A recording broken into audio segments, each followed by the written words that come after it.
Amém. Glória a Deus. O áudio também tá bom?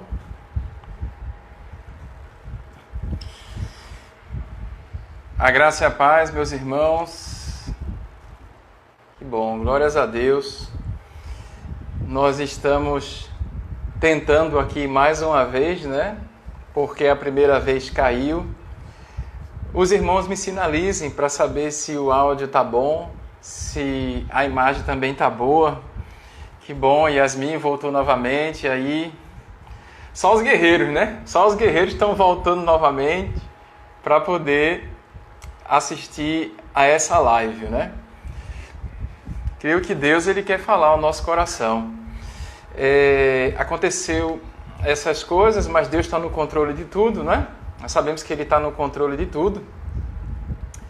E sabemos que Ele tem uma palavra para mim e para você essa noite. Meus irmãos, de qualquer maneira, a gente vai estar disponibilizando... eu sempre gravo, né, os estudos durante a semana. Eu sempre filmo os estudos, gravo. Eu vou estar disponibilizando no canal do YouTube também esse capítulo 4 de Apocalipse, viu? Aí pode ficar tranquilo depois, quem puder lá também participar e ver, aproveitar e se inscrever no canal, colocar o sininho, né? Que eu sempre estou colocando alguns vídeos. Eu estou estudando também, fazendo um estudo expositivo no livro de Tiago também, né? Então vai ser muito, muito importante.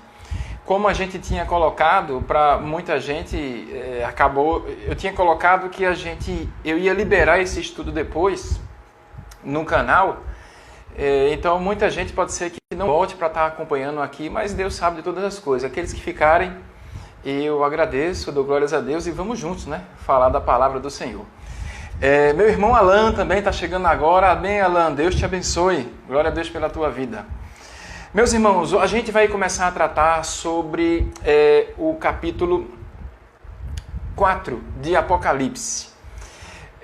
O capítulo 4 vai falar sobre o trono de Deus, como a gente estava introduzindo anteriormente. E eu queria que você abrisse as Escrituras Sagradas, porque é muito válido que você, como a gente faz um estudo expositivo, que você realmente marque aí na sua Bíblia, porque tem várias lições, como a gente já viu anteriormente.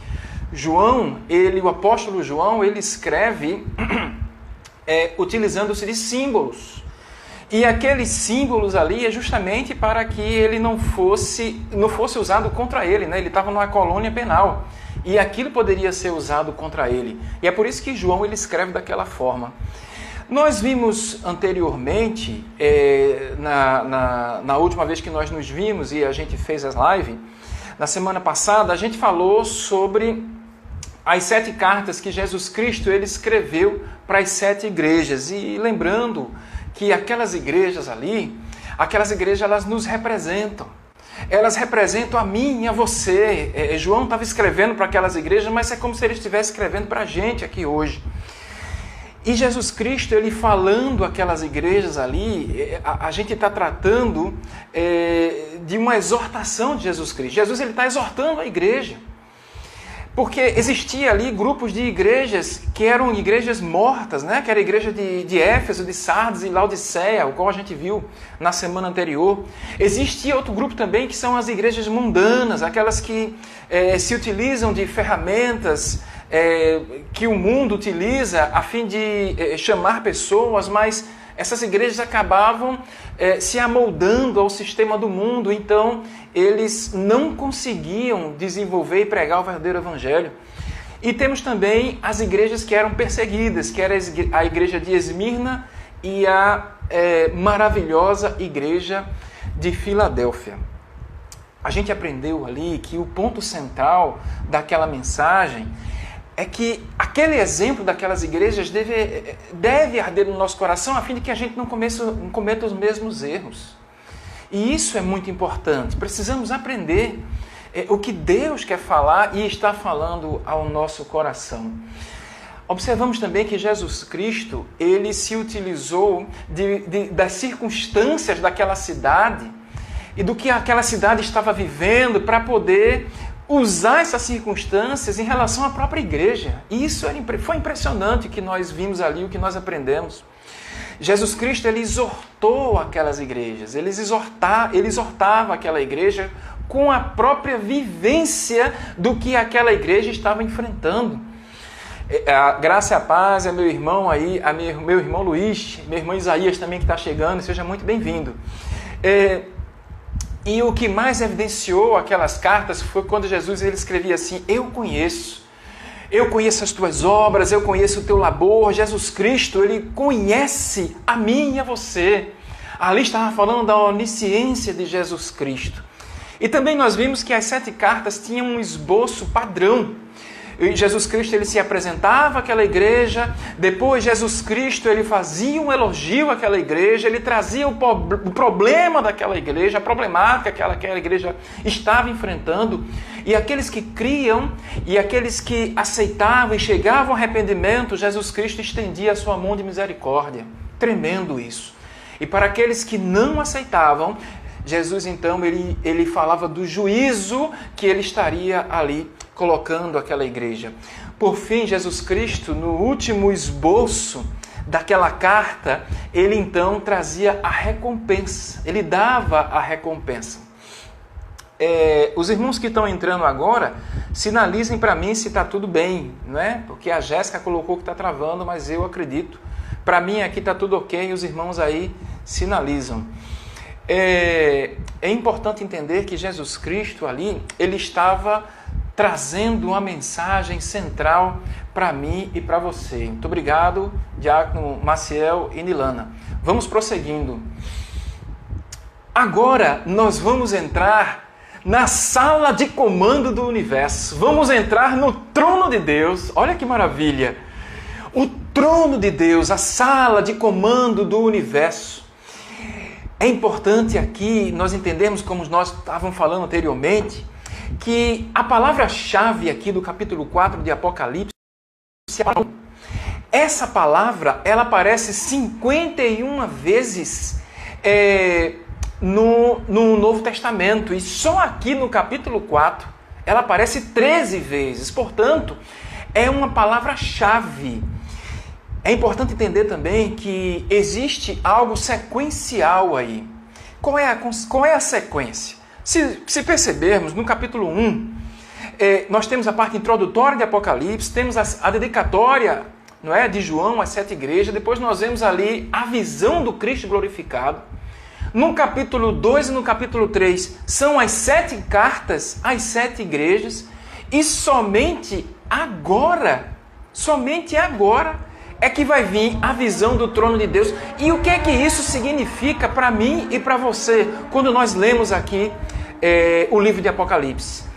Nós entendemos que antes que Deus nos revele a abertura dos 7 selos, que nós vamos ver que é onde o mundo persegue a igreja, que Deus nos revela João o trono de Deus antes das 7 trombetas, que é onde Deus ele visita o mundo com o seu juízo parcial, e nós vamos também estudar isso mais para frente. E antes das 7 taças da ira de Deus, ele revela o seu trono.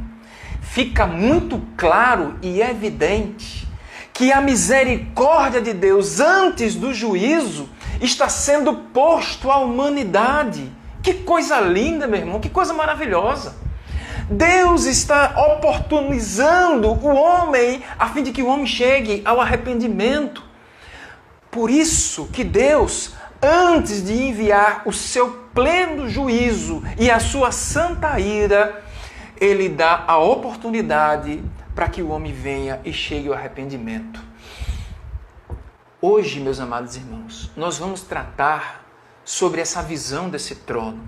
E o que é maravilhoso aqui é que a mensagem de hoje nos diz o seguinte: não importa o que está acontecendo no mundo, não importa quantos demônios estão perturbando a minha e a tua vida, nós vamos aqui hoje meditar que Deus, Ele está no controle de tudo. Deus está no seu trono de glória e Ele está no controle do universo. Isso é maravilhante, é reconfortante para mim e para você, meu irmão. É reconfortante saber que o destino da igreja não está nas mãos dos homens. O destino da igreja não está na mão dos governantes. Não está. O destino e a história da humanidade está nas mãos de Deus. Precisamos urgentemente levantar os nossos olhos e ver o trono de Deus e quem está assentado no alto e sublime trono. Isso deve ferver no meu e no seu coração. Deus está no controle de tudo. Nós não devemos ficar desesperados, nós não devemos nos sentir acuados, nem com medo. Não, meu irmão. Deus está no controle, Ele está no seu trono e Ele está regendo o universo. Isso é importante saber, antes mesmo de nós entrarmos no texto. É dizer que esse capítulo 4 de Apocalipse é o capítulo mais importante das Escrituras Sagradas. Saiba, meu irmão, que Deus, Ele sempre esteve no controle da história da humanidade. Por isso nós podemos descansar em paz. E eu quero que você abra sua Bíblia em Apocalipse, no capítulo 4, a partir do versículo 1. E vamos, nesse momento, entrar na sala de comando do universo. Capítulo 4, versículo 1,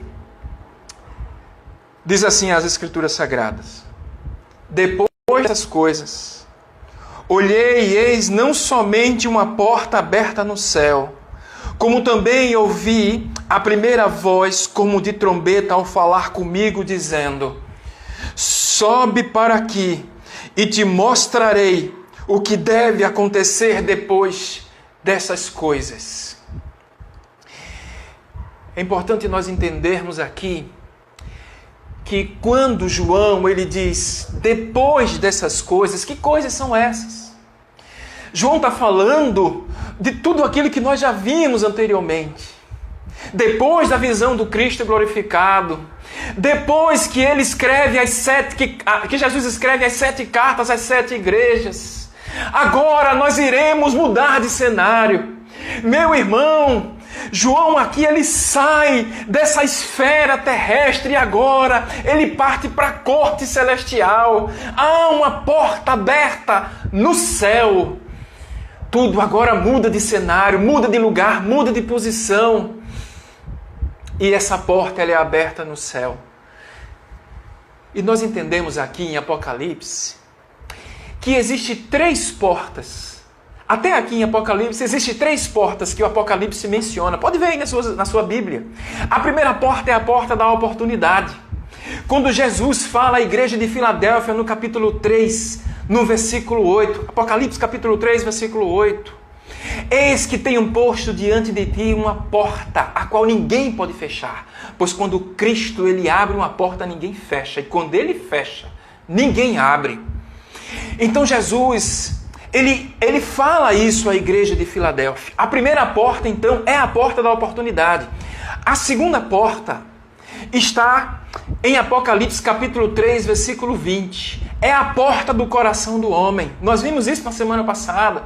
Quando Jesus diz àquela igreja de Laodiceia morta, aquela igreja morta, Jesus diz: Eis que estou à porta e bato. E se alguém ouvir a minha voz, eu entrarei em sua casa e cearei com ele e ele comigo. A segunda porta do Apocalipse é a porta do coração do homem, que muitas vezes está fechada e travada.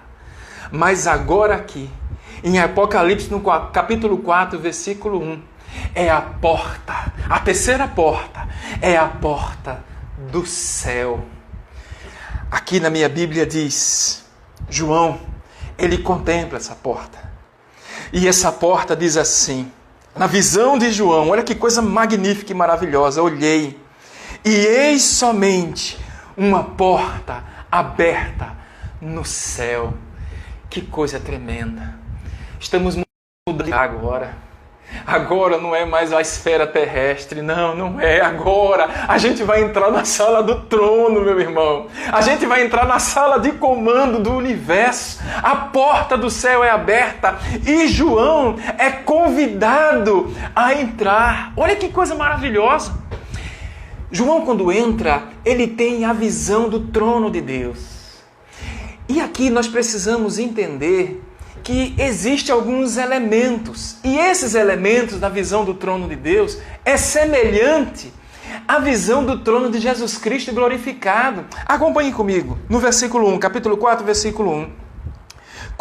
Quando João ele é convidado para subir nessa porta do céu, diz assim, como também a primeira voz que ouvi. Esse como também indica a mesma voz de Cristo em Apocalipse capítulo 1, versículo 10. A voz de trombeta, a voz como a voz de trombeta.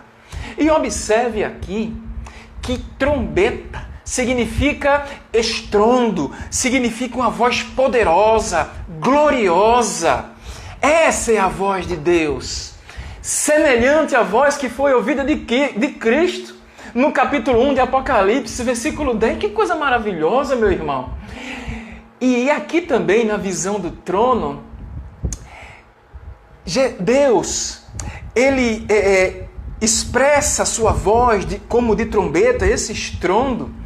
E a visão de João é a mesma da visão do Cristo glorificado. Primeiro começa pela audição. João, ele contempla o trono de Deus e começa pela audição. E aqui uma coisa interessante, como nós já falamos, né? João ele muda de lugar, ele sai da terra e agora entra no céu. Porque ele é convidado para subir. E essa noite, Deus está nos convidando a subir nesse trono. Pela fé, nós vamos subir agora no trono. Acompanhe comigo. Ainda no versículo 1 do capítulo 4. A voz era como que de trombeta dizendo, olha a voz dizendo para ele, sobe para aqui e te mostrarei o que deve acontecer depois dessas coisas. Que coisa linda, que coisa maravilhosa. Entramos na sala de comando do universo. João é chamado para subir ao céu, mas não para ver que a história está fora de controle. Não para ver que tudo está desmoronando. João sobe para o céu para ver a sala de controle do universo. A sala que controla tudo, que governa todos. Você entende essa mensagem, meu irmão? João foi convidado para entrar na sala do trono de Deus. E Deus está convidando a mim essa noite a entrar nessa sala. Para entender que não está fora de controle as coisas, mas que está na mão potente de Deus. É Deus quem determina o destino da história da humanidade. A história da humanidade não está nas mãos dos governantes, dos países mais ricos dessa terra. Não está. A história da humanidade está nas mãos de Deus. E como é reconfortante saber que mesmo em meio às tribulações, aflições, como é reconfortante saber que Deus está no controle de todas as coisas. No céu, meu irmão, está a causa de tudo. E na terra está o efeito dessa causa. Isso nos conforta. Isso nos dá um refrigério. Agora, meu irmão, você vai meditar junto comigo numa das coisas mais maravilhosas que as Escrituras nos revelam. Aqui em Apocalipse capítulo 4, na visão do trono de Deus, no versículo 2, João se acha em espírito. Imediatamente eu me achei em espírito, e eis armado no céu um trono.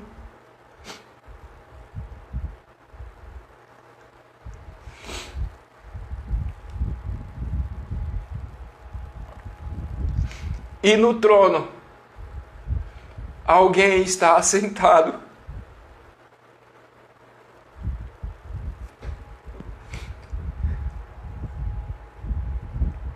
João não vê o trono com os olhos físicos e nem com o ouvido físico. Porque nem carne, nem sangue suportaria contemplar o esplendor da glória de Deus. Só poderia ser em espírito, e em espírito João contempla. O apóstolo Paulo, no capítulo 1 da sua carta a Timóteo, no capítulo 6, no versículo 16, ele diz: ele habita em luz inacessível, a quem homem algum jamais viu, nem é capaz de ver. A ele a honra, o poder eterno. Amém. João, então, ele contempla o trono armado no céu. Trono, meu irmão. O trono é um lugar de honra, é um lugar de autoridade, é um lugar de julgamento. É importante nós entendermos isso. É importante nós entendermos porque quando se refere a trono aqui, ainda no capítulo 4, você vai ver que anjos estão ao redor do trono, anciãos estão a partir do trono, diante do trono, em volta ao trono, mas quem está no trono é o trono de Deus, é quem está no centro do universo. Só o trono está no centro, nada mais pode estar no centro, porque o universo, ele é teocêntrico, o universo não está jogado às traças, o universo é teocêntrico porque Deus, ele está no comando do universo. Agora, quem está nesse trono? E eu quero, meu amado irmão e irmã, você que está chegando agora, que você circule na sua Bíblia, porque existe alguém que está sentado no trono. Acompanhe comigo no versículo 2. Apocalipse capítulo 4, versículo 2. Imediatamente eu me achei em espírito, e eis armado no céu um trono, e no trono alguém sentado. E esse que se acha sentado é semelhante, no versículo 3, ao aspecto de pedra, a pedra de jaspe e de sardônio. Alguém está sentado no trono. Como é maravilhoso saber que em meio às tempestades da nossa vida, Ele está sentado no trono, no controle da minha e da sua vida. É hora da gente olhar para o trono de Deus.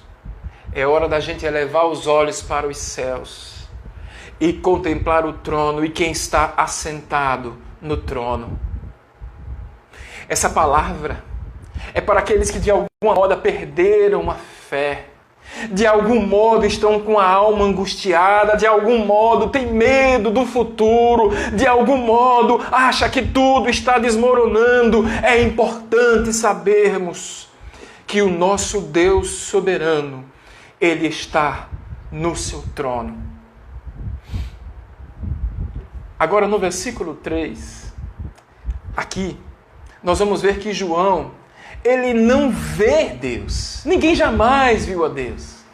Ele vê a glória de Deus, pois Deus é indescritível. Acompanhe comigo aqui no versículo 3. E aquele que estava assentado, que se acha sentado, é semelhante no aspecto à pedra de jaspe e de sardônio, e ao redor do trono um arco-íris semelhante ao aspecto da esmeralda. João, ele contempla a glória de Deus. Ele não viu a Deus, mas ele viu a glória. Você consegue ver isso pelos olhos da fé agora? E isso é uma descrição simbolizada pelo brilho de 3 pedras preciosas: jaspe, sardônio e esmeralda. Essas pedras, se você for em Apocalipse capítulo 21, versículo 9, você vai ver que essas pedras, elas são o alicerce da Nova Jerusalém, da igreja que virá, que descerá com o Senhor em glória. É este lugar, é esta cidade, a Nova Jerusalém, que nós vamos morar para todo sempre. Essas pedras, elas são os alicerces dessa cidade maravilhosa. Agora, é importante nós entendermos aqui o que significa essas pedras. A primeira pedra é a pedra de jaspe. E o que é a pedra de jaspe aqui? No versículo 3, no capítulo 4 de Apocalipse. Jaspe, ela é uma pedra descrita também lá em Apocalipse capítulo 21, versículo 11. E diz assim: o fulgor era semelhante a uma pedra preciosíssima, como uma pedra de jaspe cristalina.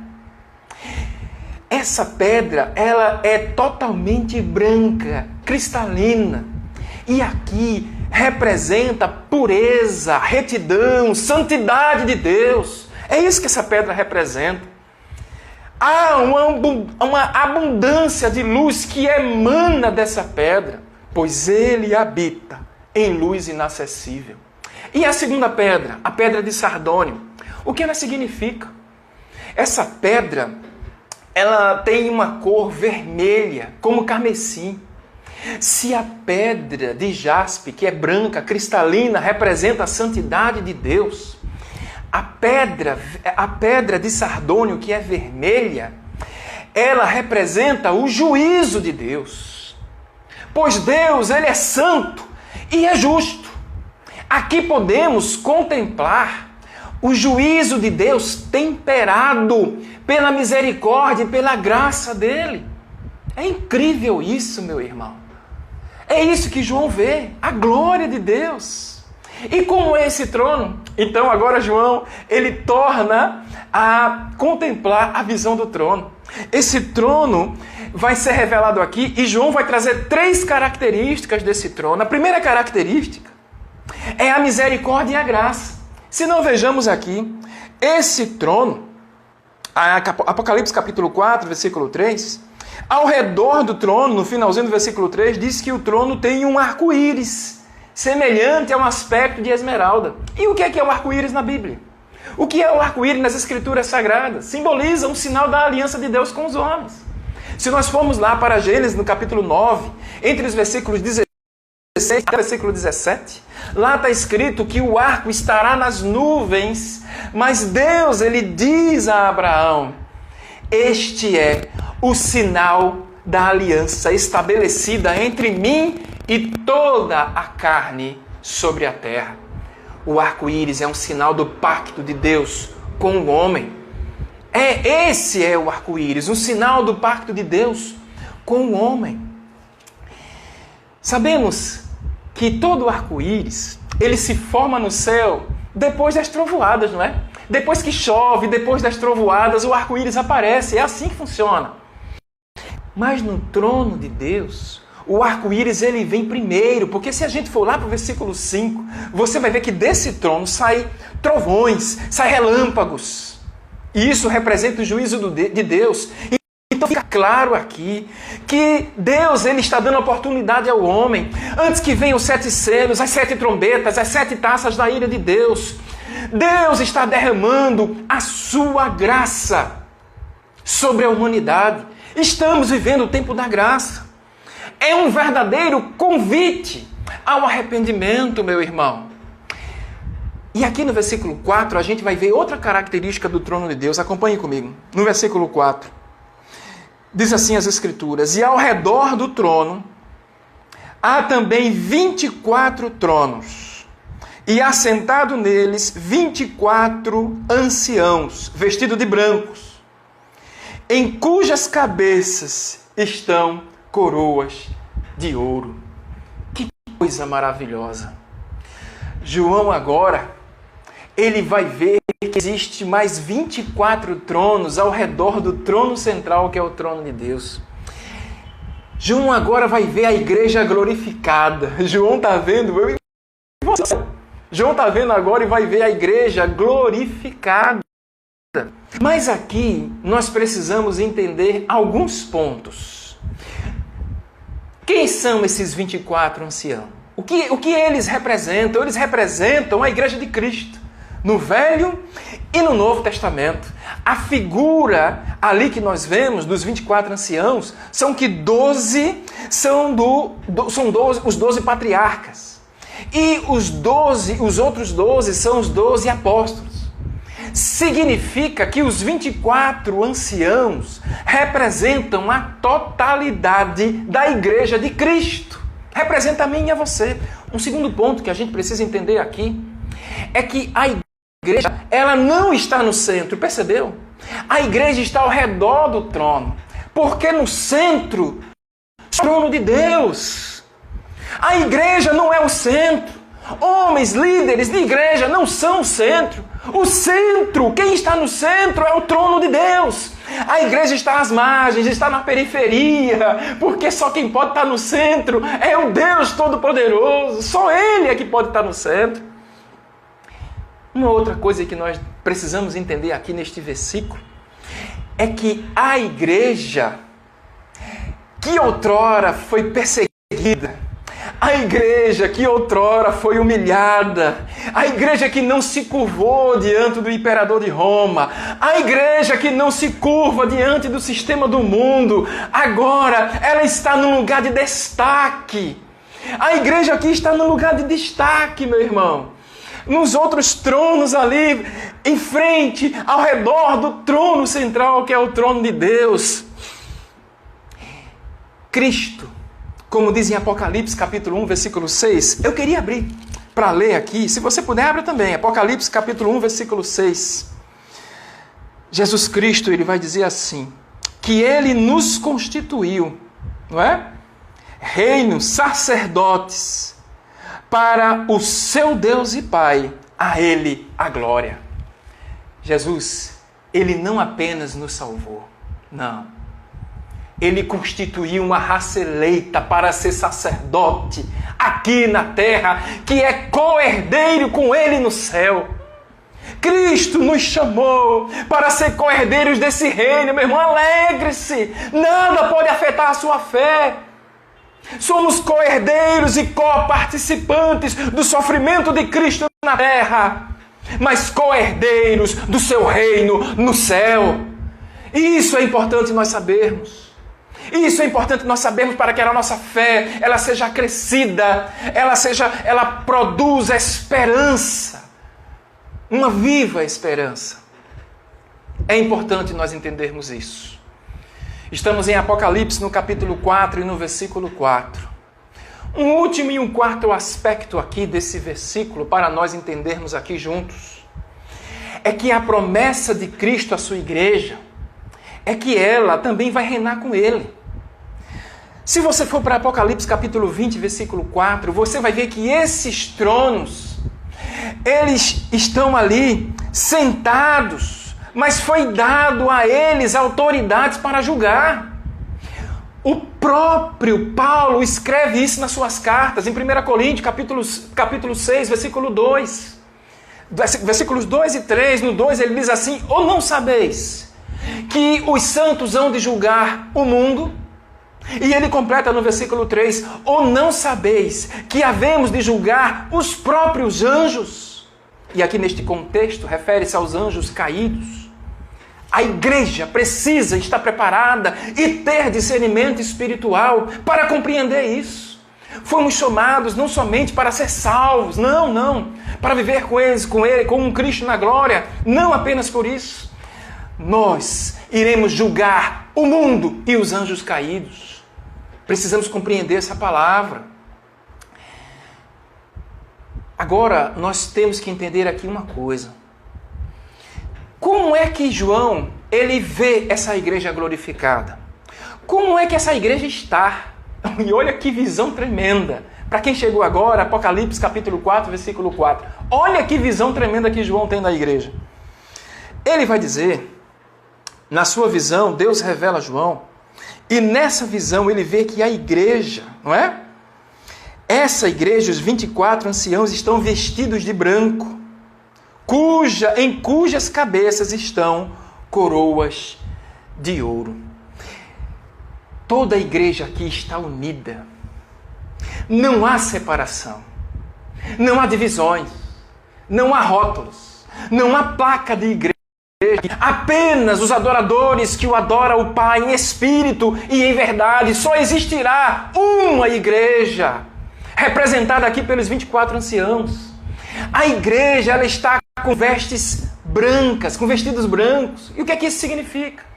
Isso expressa que a igreja, ela é a igreja justificada. Significa a justificação. Significa que o sangue do Cordeiro lavou aquelas vestes. Ali estão os remidos. Não há mancha, não há culpa, não há marcas. O vestido é branco. Olha que coisa tremenda e maravilhosa. O apóstolo Paulo, ele vai nos dizer isso na sua carta aos Efésios, capítulo 5, versículo 27. E ele diz assim, para apresentar a si mesmo igreja gloriosa, sem mácula, sem ruga, sem coisa semelhante, santa e sem defeito. O sangue de Cristo é que nos purifica do pecado e nós somos apresentados, vestidos de branco, como uma igreja sem mancha, sem culpa, nada, lavada pelo sangue de Jesus Cristo. Que coisa tremenda! A igreja também, aqui na visão, é vista como uma igreja reconhecida pela sua posição de destaque. Que coisa maravilhosa! Em suas cabeças, em cujas suas cabeças estão coroas de ouro. Meu irmão, esta igreja que representa aqueles que foram fiéis até a morte, aquela igreja que não se corrompeu, mas foi fiel, como está em Apocalipse capítulo 2, versículo 10, ser fiel até a morte e recebereis a coroa da vida eterna. Aqui é a posição de destaque. A igreja está em destaque, ocupando o lugar mais alto do pódio. Isso não é para engrandecer o homem, porque nós não somos merecedores de nada, mas aquele que morreu na cruz, a Ele a honra, a glória e louvor. Ele é que merece todas as coisas, mas nos torna coparticipante dessa glória. Nós não podemos nos esquecer disso, meu irmão. Aqui no versículo 5, nós vamos entrar naquilo que nós falamos anteriormente. Capítulo 4 de Apocalipse, versículo 5, vai dizer que esse trono é um trono também de juízo, é o tribunal de juízo de Deus. Acompanhe comigo no versículo 5. Do trono saem relâmpagos, vozes e trovões, e diante do trono ardem 7 tochas de fogo, que são os 7 Espíritos de Deus. O que significa isso? É importante nós entendermos aqui que essas vozes, que esses trovões, que esses relâmpagos são evidências do juízo, da santa ira de Deus. Se os homens não se renderam ao arco-íris que representa a graça e a misericórdia, vão inevitavelmente enfrentar as vozes, os relâmpagos e os trovões da santa ira de Deus. Estamos ainda vivendo o tempo da graça, meu irmão. Mas chegará um tempo que esses relâmpagos, que essas vozes, que esses trovões anunciarão o juízo pleno de Deus sobre a terra. Nesse momento os homens procurarão a morte, mas a morte fugirá deles. Será o dia da santa ira de Deus e do Cordeiro. Mas para aqueles que foram lavados e remidos pelo sangue de Jesus Cristo, não haverá tamanho severo. Porque nós não chamaremos mais o nosso Deus de juiz. Chamaremos Ele, como nós chamamos hoje, de Pai. Ele não é mais o nosso juiz. Ele é o nosso Pai. Todo aquele que se rende aos pés de Cristo Jesus, que foi lavado pelo seu sangue, que o confessa como Senhor e Salvador de suas vidas. Como diz em João, capítulo 1, versículo 12, todos quanto receberam, dele-os o direito de serem filhos de Deus. Por isso, descansar em paz. No trono do juízo de Deus, também vemos o fulgor do Espírito Santo. Logo no finalzinho do versículo 5, quando diz que diante desse trono ardem 7 tochas de fogo, que são 7 Espíritos de Deus. Nós já percebemos isso, nós já vimos isso nas aulas anteriores, que 7 na Bíblia simboliza não apenas a perfeição, mas simboliza a plenitude. Então, nesse juízo aqui, o Espírito Santo de Deus está com o seu fulgor, com as 7 tochas, de forma plena no juízo de Deus Pai. O Deus Espírito Santo aqui representa a vitória triunfante do seu fulgor, do fulgor do Espírito Santo de Deus. Vejamos aqui ainda o que caracteriza a visão desse trono. É verdade, estou vendo aqui alguns comentários de que Deus nos perdoe pelos nossos pecados. É verdade, somos pecadores. Como diz lá em Romanos capítulo 3, versículo 23, todos pecaram e afastados estão da glória de Deus. Mas ali continua o texto dizendo, mas somos justificados por aquele que na cruz morreu, o justo e o justificador Jesus Cristo, que nos lava, nos limpa de todo pecado. Não deixamos de ser pecadores. Mas a Bíblia nos exorta a viver uma novidade de vida. Não queremos mais pecar, odiamos pecar. Mas quando nós pecamos, como diz lá em 1 João, temos um advogado justo e fiel para nos perdoar de todos os pecados. Temos que entender isso. Aqui no versículo 6, acompanhe comigo, porque nós vamos aqui entrar agora na questão de como é a justiça de Deus. Olha como a justiça de Deus ela é transparente. Veja aqui no versículo 6, diz assim as Escrituras: há diante do trono um como que mar de vidro, semelhante ao cristal. E também no meio do trono e na volta do trono 4 seres viventes, cheios de olhos, por diante e por detrás. Mar de vidro. Precisamos aqui entender o que isso indica. Indica que o trono de Deus é um trono de santidade, de transparência. Por isso o mar de vidro. Diferente do trono dos homens. O trono de Deus ele é cristalino. Diante dele, diante desse trono, não tem sujeira. Não tem corrupção, não tem sentenças compradas, nem ações fraudulentas, não, porque o trono de Deus, ele é puro, ele é santo, ele é justo. Deus é puro, é santo e justo. Por isso que o trono dele é cristalino. Esse mar de vidro representa a transparência da justiça de Deus. Por isso que neste tribunal, não haverá culpado tido por inocente, mas também não haverá inocente tido por culpado. Em Provérbios, capítulo 17, versículo 15, as Escrituras diz que o que justifica o perverso e o que o condena, o justo, abomináveis, e que o condena o justo, abomináveis, são para o Senhor, tanto um quanto o outro. É um trono de transparência, diferente do trono dos homens.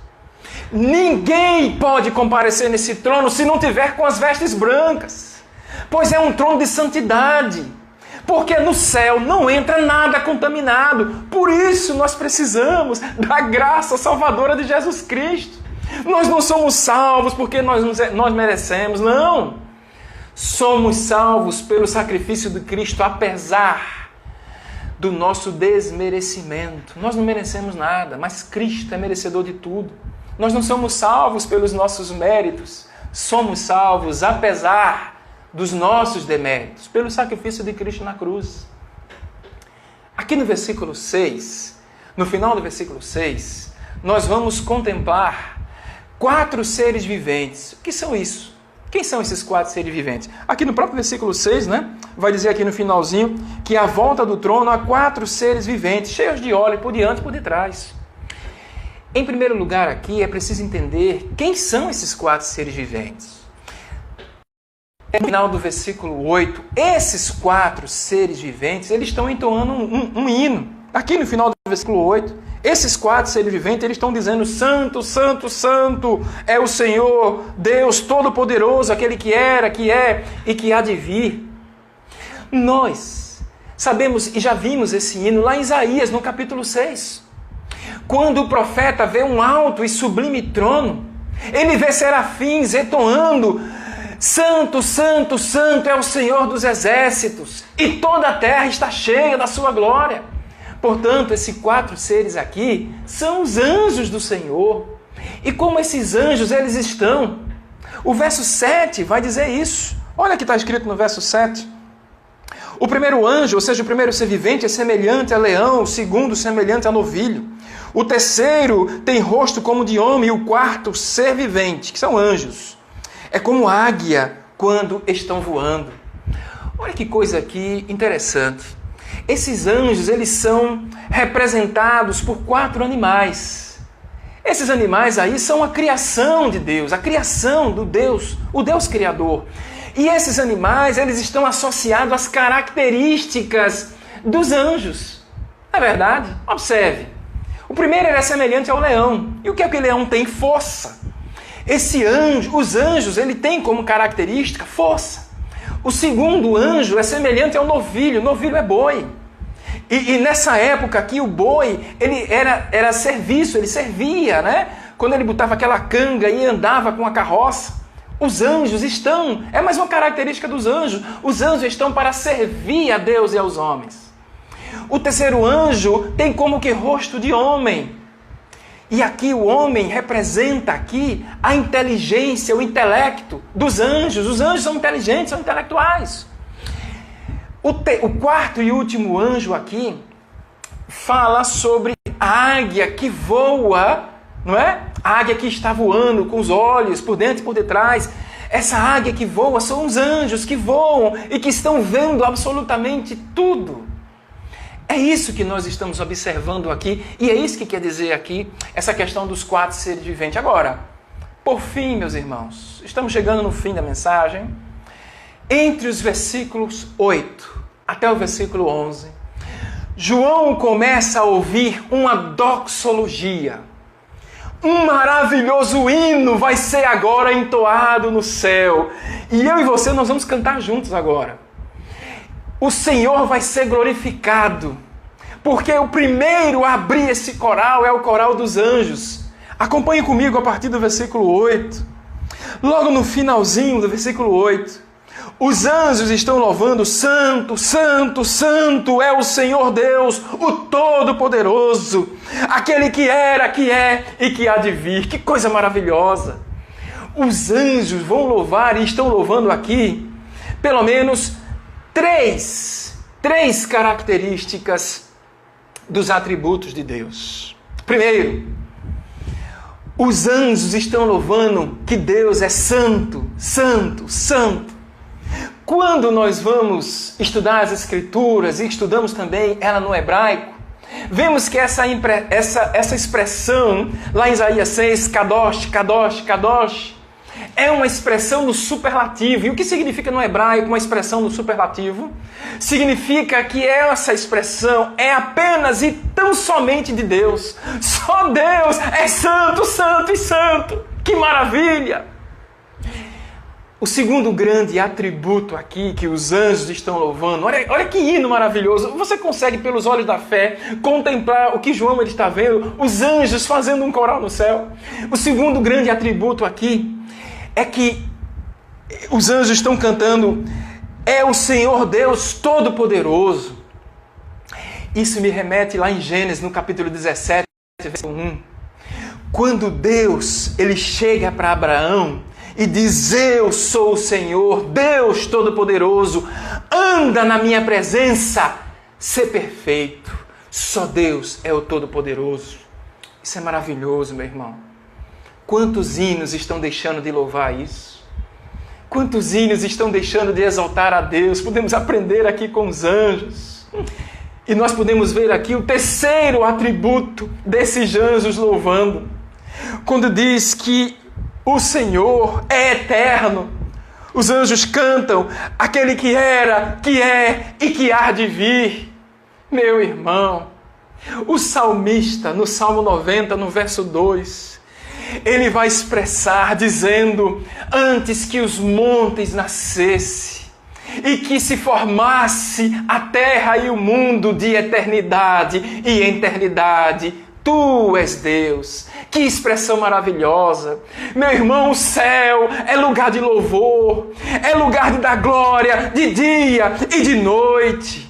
É lugar de declarar que santo, santo, santo é o Senhor dos exércitos, o Todo-Poderoso, o Deus eterno, aquele que era, que é e que há de vir.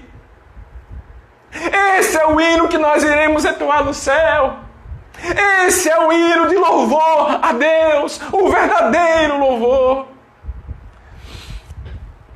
Agora, meus irmãos, no versículo 10, para nós finalizarmos, a igreja vai entrar no coral. Chegou a hora da igreja também glorificar. Se os anjos glorificaram, agora é a igreja. Observe no versículo 10, o 9 diz que quando esses seres viventes, que são os anjos, deram glória, honra e ação de graças, aquele que se encontra centrado no trono, ao que vive pelo século dos séculos. Então agora vem o versículo 10. Agora é a igreja. Os 24 anciãos, que somos nós, a igreja, prostrar-se-ão diante do trono. Aquele que se encontra centrado no trono, a igreja adorará. Aquele que vive pelos séculos dos séculos. Que coisa tremenda e maravilhosa. Depois que a igreja viu os anjos adorando a Deus, contemplando a glória de Deus, não havia outra alternativa à igreja a não ser se prostrar e adorar a majestade gloriosa de Deus, daquele que está assentado no trono de glória. A igreja que outrora foi perseguida, a igreja que outrora foi humilhada, que passou pelo vale do martírio, que não se dobrou para aquele imperador, a igreja que não se dobra diante deste mundo corrupto, deste mundo que está corrompido, do sistema que está corrompido.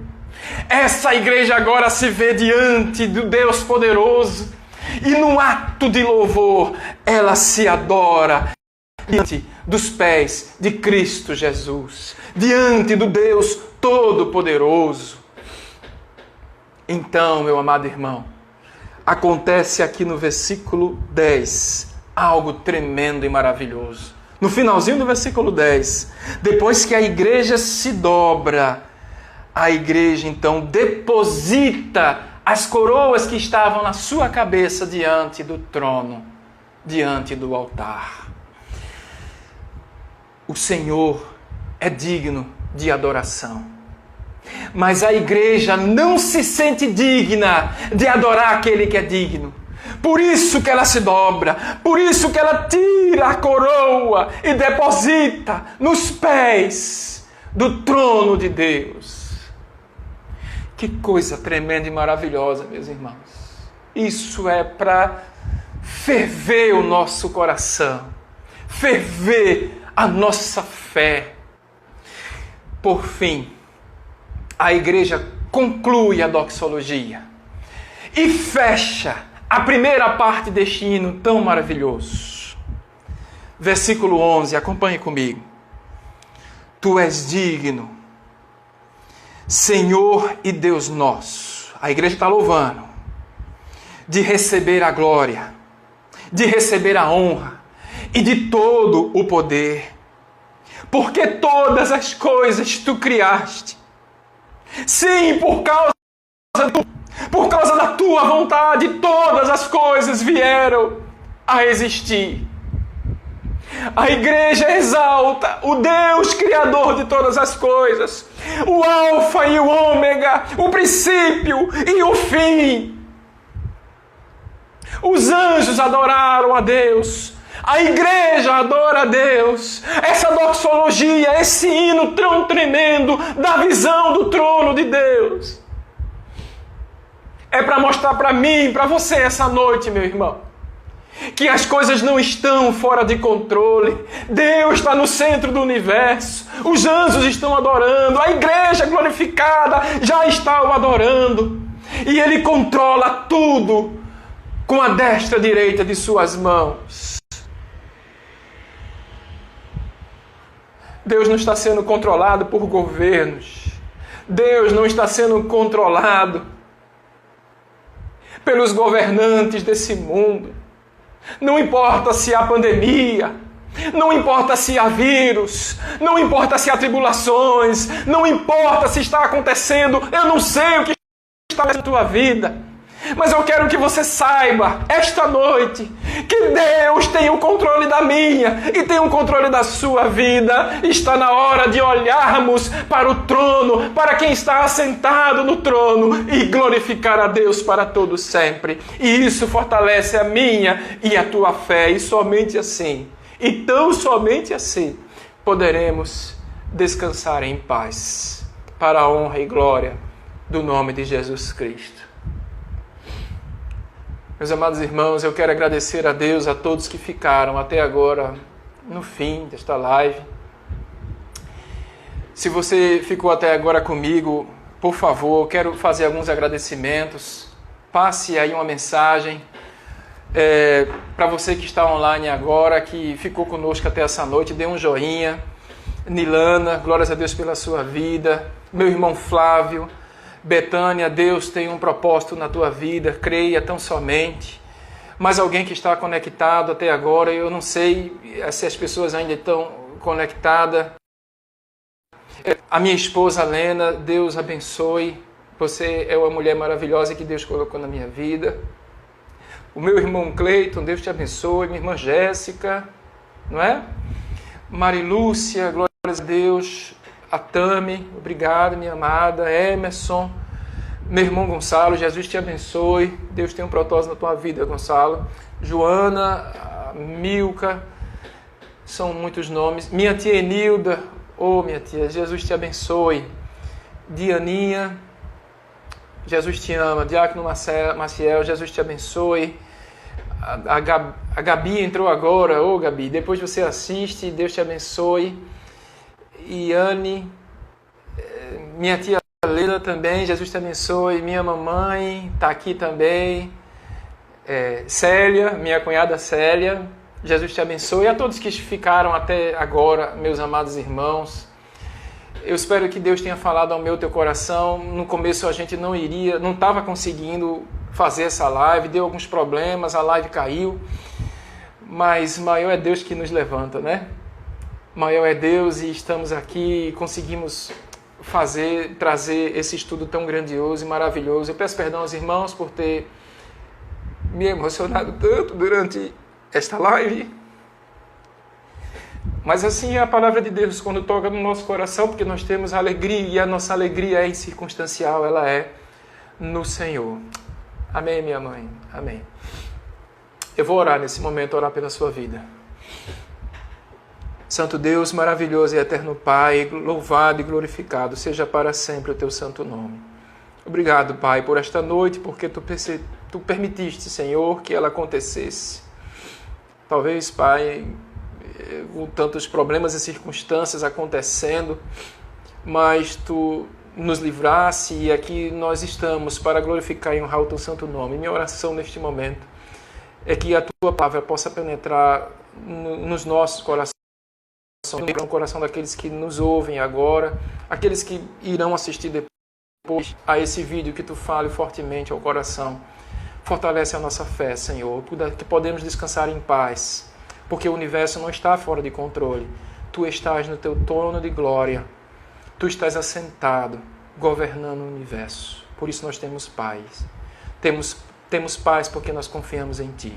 é a nossa oração em nome do Filho amado Jesus Cristo, aquele que era, que é e que há de vir, o Alfa e o Ômega.